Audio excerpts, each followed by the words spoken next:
নৱগঠিত টেঙা সমষ্টিৰ অন্তৰ্গত পাহাৰপুৰ, কাটলি, যাদৱপুৰ, কাঞ্চনপুৰ, বামুণডোংৰা গাঁৱৰ গৰাখহনীয়া সমস্যা, সেই সমস্যা এনেদৰে দেখা গৈছে যে মাটি কিভাৱে খহি লৈ আছে ব্ৰহ্মপুত্ৰ, যিটো ডোংৰা পাৰঘাট বুলি কয়, সেই পাৰঘাটৰ ওচৰত এনেদৰে গৰাখহনীয়া কবলত পৰিছে হাজাৰ হাজাৰ মানুহে।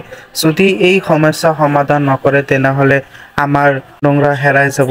বামুণডোংৰা উচ্চতৰ মাধ্যমিক বিদ্যালয় আছে, বামুণডোংৰা অঞ্চলবাসী আছে, এইবিলাক মানুহ ক'ত যাব?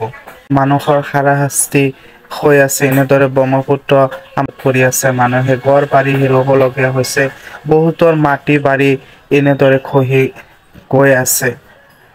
আপোনালোকৰ চাওক, এনেদৰে ভাঙিলে কেনেকুৱা এই অঞ্চলবাসী আমালোক শান্তিতে থাকিম?